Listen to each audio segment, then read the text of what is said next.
Assalamualaikum dan salam perpaduan. Kembali membicarakan 5 berita pilihan hanya di Berita 5 at 5.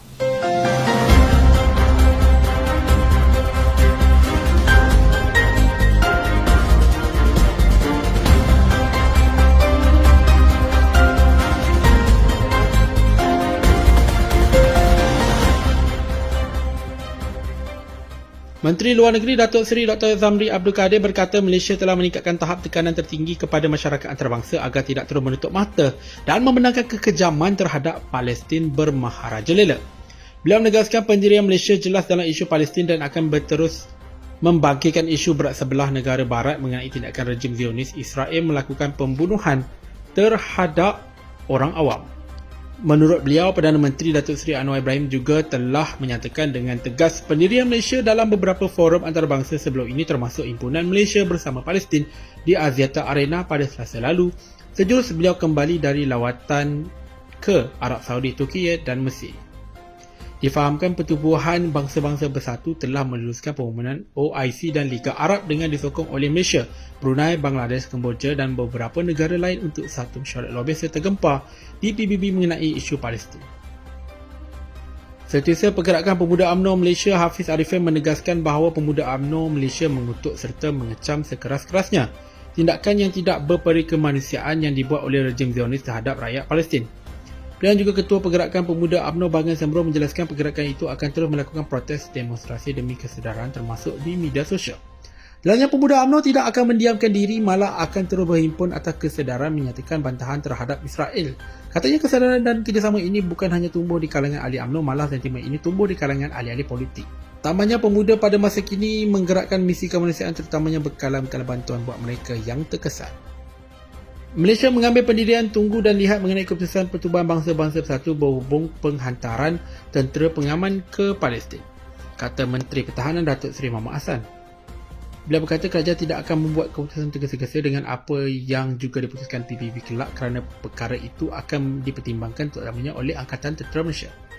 Beliau berkata sebagai negara anggota pergerakan negara-negara berkecuali di bawah PBB, Malaysia telah menyertai tentera pengaman di bawah UN di Lebanon sebelum ini.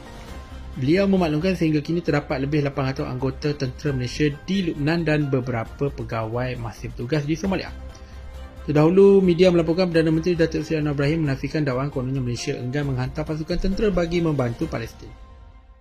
Malaysia telah mengambil bahagian dalam mengemukakan kenyataan bertulis kepada Mahkamah Keadilan Antarabangsa bagi mendapatkan penasihat berhubung isu Palestin dan bercadang untuk menyertai sesi lisan pada Februari akan datang. Menteri Luar Negeri Datuk Seri Zamri Abdul Kadir berkata isu berkaitan Palestin sebenarnya telah dibawa ke Mahkamah Jenayah Antarabangsa mengikut peruntukan Statut Rom. Beliau memaklumkan mengikut peruntukan yang ditetapkan di dalam Statut Rom, suatu kes jenayah antarabangsa yang tersenarai hanya boleh dirujuk kepada pendakwa raya ICC oleh tiga pihak iaitu sama ada negara-negara ahli Statut Rom sendiri, Majlis Keselamatan Pertubuhan Bangsa-Bangsa Bersatu atau dengan inisiatif pendakwa raya ICC sendiri. Beliau menjelaskan Malaysia akan sentiasa menyeru dan bekerjasama dengan negara-negara anggota Pertubuhan Kerjasama Islam serta negara-negara sepemikiran agar PBB dapat merujuk isu kekejaman Israel bukan sahaja ke ICC, malah ke Mahkamah Keadilan Antarabangsa.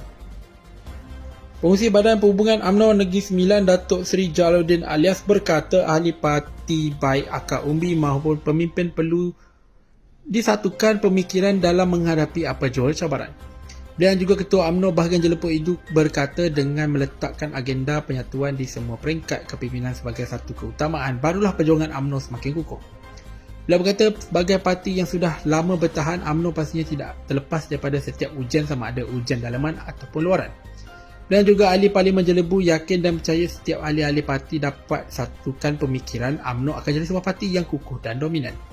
Katanya setiap kepimpinan dari pelbagai peringkat perlu mencontohi sikap Presiden Datuk Seri Dr. Ahmad Zahid Hamidi yang berjiwa besar mendengar pandangan akar umbi yang menyuarakan dari hati ke hati tentang kedudukan kepimpinan UMNO bahagian dan menyelesaikan dengan penyelesaian yang sangat baik. Sekian daripada saya, Muhammad Syarul Azlan. Jangan lupa temu janji kita Isnin ke Jumaat jam 5 petang, 5 berita pilihan hanya di Berita 5 at 5. Assalamualaikum dan salam Madani.